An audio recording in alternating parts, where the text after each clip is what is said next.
Welcome back to Jacques in the Garden. In my hands, I've got a tray full of mature spring starts, and all of these, or hopefully most of them, are going to make it into the ground today. We've got some tomatoes, some peppers, and for full disclosure, just so that you know I'm not lying to you, most of these were actually purchased at a nursery about 3 weeks ago, and then I potted them up into new soil to get them nice, big, and vigorous before putting them in the ground. Now you guys watched my seed starting video, so you know that my seedlings are up. They're about this big. Maybe we'll go take a look at them in a minute here. But these, the only reason they're so big is because I bought them as already grown starts that I potted up myself. Now these are gonna go into the ground. We will also be doing some direct sowing. I've got some corn and bush beans I really wanna get into the ground now, because here's the deal. It's early March, and the past 3 days have been over 80 degrees. Right now it's over 80 degrees. I'm already sweating. And the soil temperature is up above 60. That is pretty much the ballpark temp you wanna be at before you put tomatoes in the ground. Tomatoes don't need that much heat, but they do want the soil to at least be up to 60 degrees before planting. And the best time to measure that, by the way, is early in the morning. You want that actual 60 degrees early in the morning, not in the middle of the day. So we have a lot to do. We're also going to be removing some plants. You might see over here that all of my broccoli is bolted because it is 80 degrees in February and March. So let's get started. We're not gonna plant the tomatoes first because I am applying beneficial nematodes to them, and those are soaking in a bucket. Don't worry, we'll check on that later. So let's pop into the garden and do a little bit of cleanup first. So as part of our cleanup here, we have to remove this bolted broccolini. It's really unfortunate. I was looking forward to harvesting bushels of broccolini this year, but this hot start to spring, or actually hot end of winter, has been absolutely devastating to all the brassica crops. Anyone out there who started too late, I feel your pain. I know that you are also losing your harvest. So what we're going to do is, the new policy here is we pull roots. In the past, I have always left roots in the ground to decompose, but with the spread of root knot nematode, I have to know whether they're attacking certain plants. So from here on forward, I am removing these roots and taking a look. All right, luckily, there is no evidence of nematodes on here. The roots look normal. There's no like swollen galls on it. Now I am going to set this aside for the chickens, so let's go ahead and do that. Luckily, up to this point, I have not seen root knot nematode on my brassica crops. They've been on my lettuce, the chard, the tomatoes for sure, but brassicas seem to be safe, so I'm very happy about that. Too bad they're not heat proof. That would have been nice. So here we go. This one, I spoke too soon. Let me show you up close what I'm seeing here. Right there, you see that swollen club-like feature? That is very likely root knot nematode. It has these bumps and galls on it. I'm also seeing it like right here. There's a little nodule on that root. And nodules are only something you should see in nitrogen fixing plants. And I can assure you that broccolini is not one of them. So this definitely has evidence of root knot nematode, which means that basically my whole garden is kind of screwed. Not that great of news here. It's a little bit disappointing. It's actually very disappointing because I did a lot to that bed to try to treat it. And here we are, we still have the issue. So inside I am dying a little bit. On the surface I'm smiling for you guys, but this is pretty sad. I did not expect it to be on my brassicas. Now I've basically confirmed that it's attacking my entire garden wholeheartedly, and it's just something I have to live with now. So what are we gonna do about it? Well, we're just going to be planting resistant varieties, and we're going to be putting those beneficial nematodes and just hope for the best this year.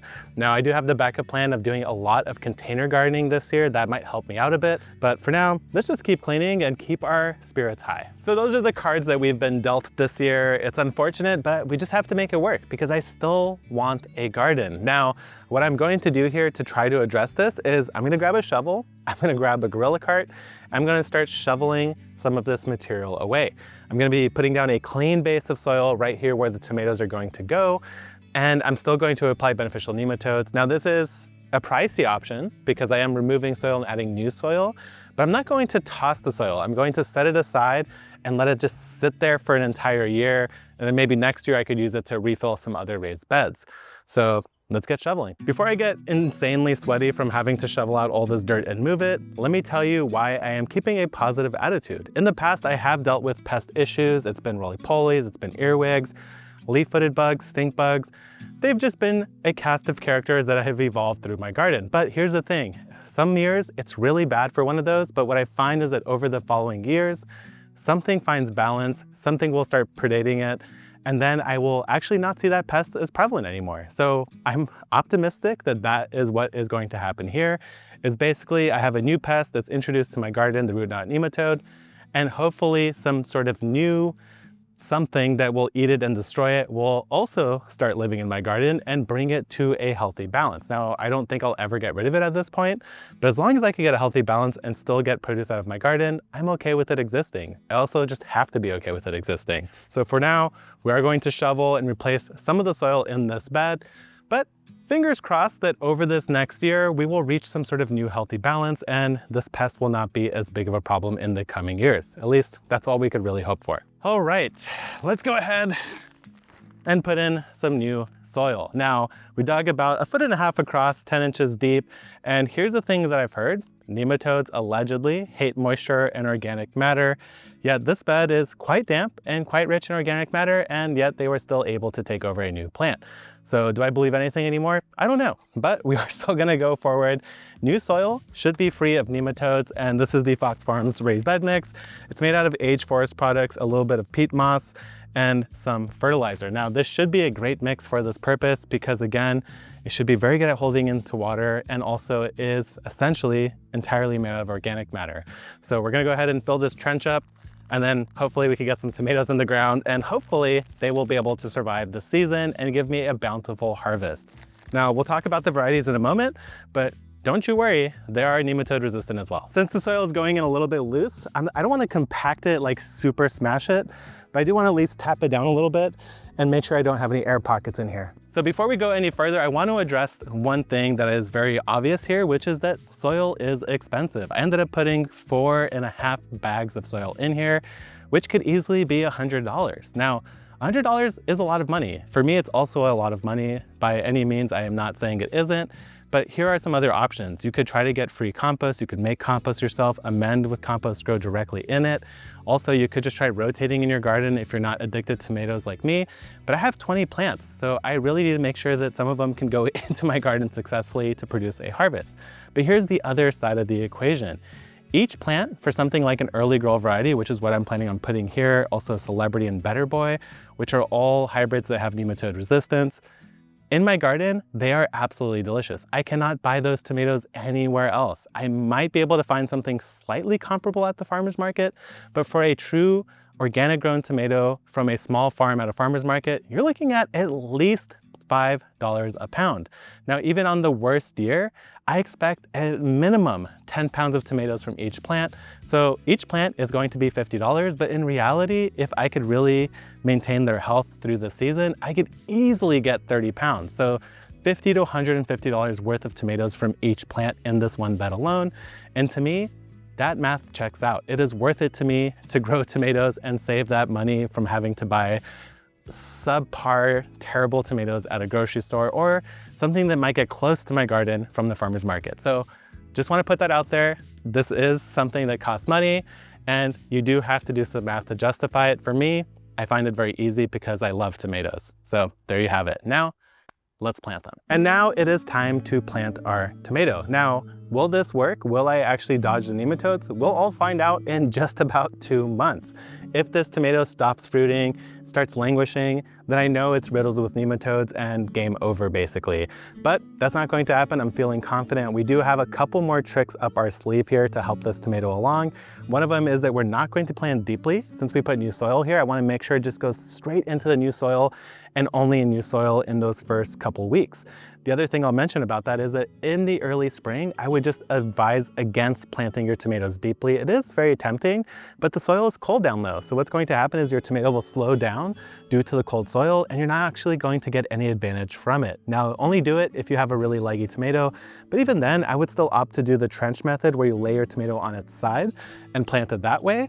In this case, I don't want to do that because I am trying to get this going as fast as possible and I don't want to spend any time removing extra leaves and allowing it to develop new roots. So we are going to remove some of the lower leaves and the bottom foot because that is the splash zone where disease can transfer.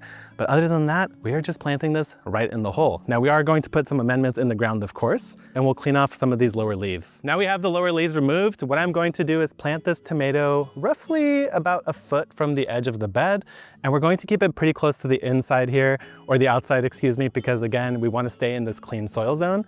So right here I have a drip emitter, and that's exactly where I want to put this tomato. Now, what are we going to do in terms of amendments? I am going to be adding a couple handfuls of organic fertilizer.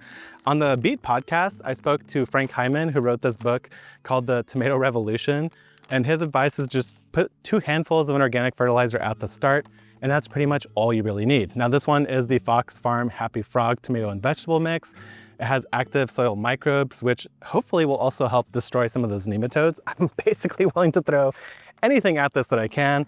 I am going to handle it with my hands. You shouldn't. It's advised that you don't, but I am going to be all up in this dirt anyway, so I'm not that worried about it. Now, the nice thing about organic fertilizers is that they have to break down. So it's not going to immediately hit my tomato plant all at once and shock it with nutrition. This has to actually get hit by microbes. It has to break down from its components like alfalfa or bone meal and turn into the fertilizer that's listed on that package. So I'm not actually that worried about putting a lot of it at the beginning. The other thing I will be still adding is a little scoop of crab and shrimp meal. This allegedly, again, I'm saying allegedly here, because I haven't had the greatest success, guys. I don't want to give you guys a prescription of something and say that it works because I haven't proven that it works for me. You can see that root ball looking pretty good. Lots of roots in there. This is the Tomato Early Grow Improved. So again, improved signifies it has some disease resistance. In this case, it also has nematode resistance. But there is one more thing that we're going to be doing here. In this bucket is my nematode slurry. Now, I've done nematodes a lot of different ways. Usually it's like a liquid that you pour in your garden, but this had a suggestion for top dressing, which is where you soak the nematode material in water and then you mix it with something like a peat moss or vermiculite, and then you top dress it directly to your plant roots. So that's what I'm doing, baby. We've got a handful of beneficial nematodes. Now, if you're wondering what that means, it means nematodes that are beneficial in the sense that they actually eat the bad nematodes. So by putting this right on these roots here, I'm hoping that we'll colonize these roots and outcompete any of those bad nematodes. So I put some on top, put some on the side. Mashu also put some on the bottom. We're gonna go all in here. Now we could go ahead and bury this in, give it a nice firm press, make sure it's settled. So I do still have my string trellis here. I'm not sure if I will be doing the string trellis or not, or putting a net, but for now, it's standing on its own, which I'm pretty happy about. So let's go ahead and get these last 2 tomatoes in, and we'll move on to something else, and I'll try to not talk about nematodes anymore. There's one final thing we have to do here, which is spread some mulch out, especially with how hot it is. Even though these plants do want heat, and it is technically early in the season, it's just been too hot. So I wanna get some mulch down, make sure this bed stays well watered, and helps keep these beneficial nematodes happy at the same time. I forgot that we absolutely need to water this, especially since we put fresh straw. We want to get it wet so it sticks to the bed. And also because we put those beneficial nematodes, they need water to survive. They don't survive in dry soil. That is basically their enemy. So what we're going to do is water this, but first I just want you to see how reflective straw is. And this is exactly why it is so good at regulating the temperature of your soil. It literally reflects away the sun and stops it from baking the surface of your bed. So just a quick little notice there, but let's go ahead and water this in. And if you're wondering where I'm going to be quarantining the soil, it is over here in this like dumpster bag. This is where I've had compost delivered before. I usually keep it here. I'm all out of compost that I've bought in, so now I'm going to convert it into a place where soil goes to die. Now, hopefully, that sounds dramatic, but I do want this to die fully. I want it to dry out. I want every single nematode that exists in here to suffer and to die. And that is very extreme, and I'm apologizing to those out there who love their nematodes, but these are the bad ones. So they are persona non grata in my garden. So what I'm going to do is go ahead, wheel it back here. I'm just going to dump it into this bag, and we're going to walk away. Let's move on to another task. I can't leave you guys with just a video of me complaining about nematodes again. So let's go ahead and go to my compost bin. We'll grab some compost and then we'll build a corn bed. So now what I've done is I've sifted through a bunch of this homegrown compost. It looks and feels really incredible. This is basically pure organic matter. So anywhere I put it, the garden should do better. And I just want to give you a quick rundown on what's going on back here. This is my 2-bay compost bin. I've had it now for, I want to say 3 or 4 years at this point. It's honestly holding up quite well. There is some rotted wood, but this could easily go for another couple years, no problem. But I am planning on doing an entire rebuild. I have some interesting features that I want to work into the compost bin that will make my life easier. I also want a 3-bay system. So this side's entirely full. It is actually overfilled, if anything. So it's going to take a while for me to work through all that. But this one's almost empty. I'm planning on basically shoving this aside and rebuilding the bins right here. So just keep an eye out on that. I think it's going to be a pretty cool compost bin. I have some really interesting features in mind. But with all that being said, let's get this beautiful compost back over into the garden and plant ourselves some corn. So here's the bed in question where I want to put the corn in, but there are some plants already growing in here. So we don't want to get rid of everything. Some of them, like the snapdragon, are too beautiful to basically just destroy at this point. But the rest of it I'm fine with. I have plenty of nasturtiums. I don't care about those anymore. I also don't care about these broccolini anymore. It's 80 degrees at the beginning of March, so why even bother at this point? Now, some of them I'll try to dig out, like I've got a snapdragon here and here. So we'll just grab a shovel and carefully remove those, try to put them somewhere else. And I will also likely leave these poppies in the back because they're not gonna transplant well anyway. So let's go ahead and clean this up and then we'll work a bunch of compost into this bed. I started by pulling out any of the plants I didn't want to keep. That included nasturtiums, the broccolini, and even some of the flowers like the linaria.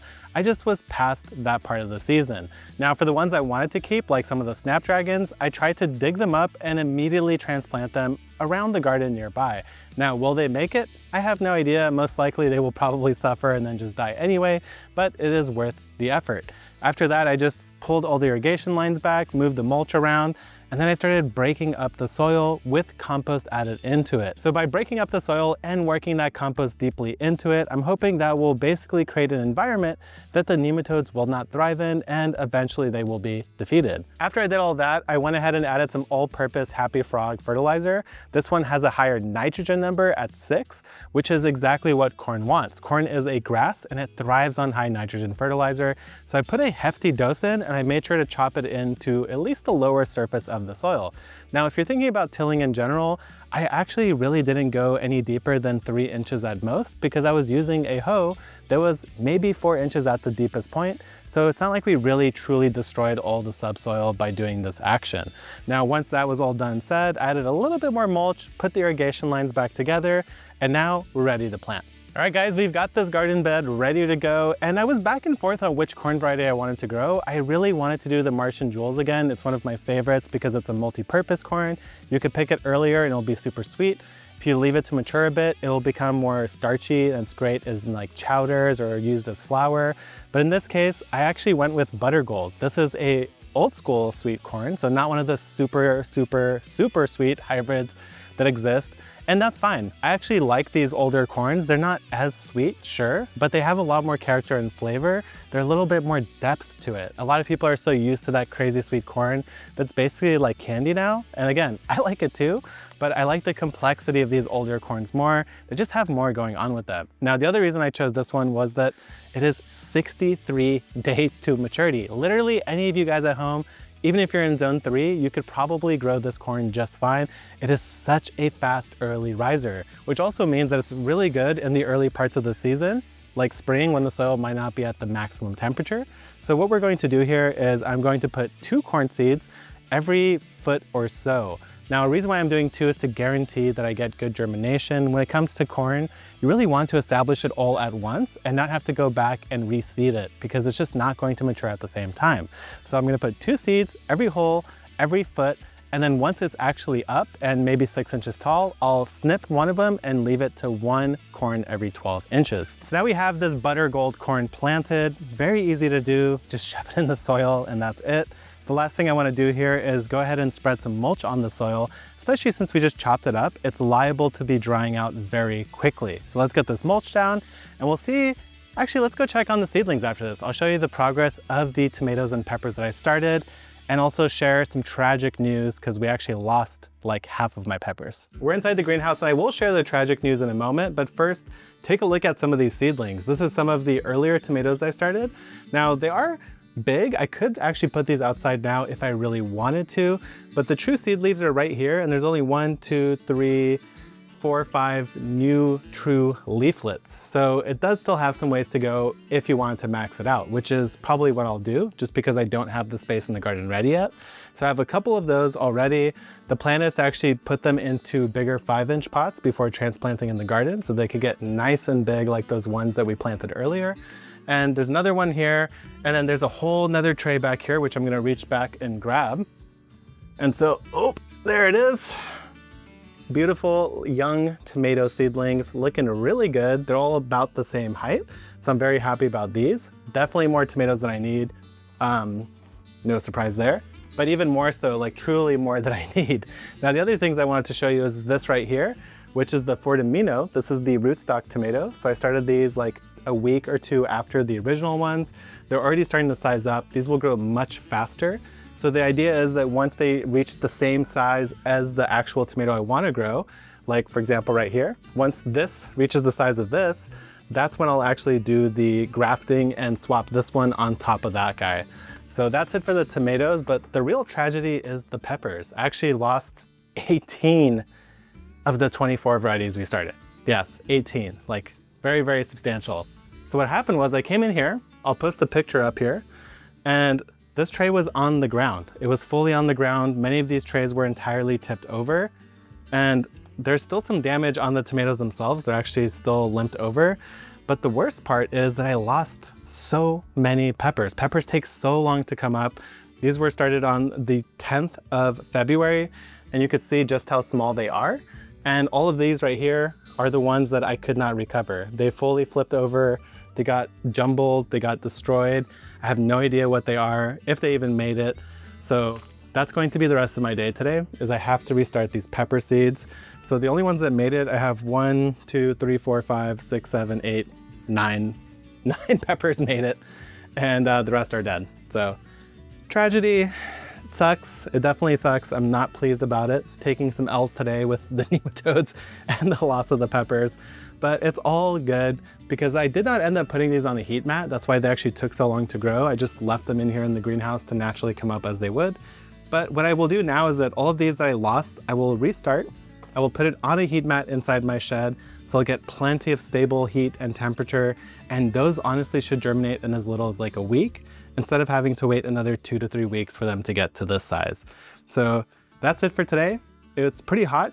We did get a decent amount accomplished. Not exactly what I planned on. I was hoping for a nice hunky-dory, easy just throw some tomatoes in the ground kind of day, but you never know what you're gonna find in the garden. So I'll see you guys next time, and I'm gonna be sowing some peppers. Let me know what you're up to in your garden.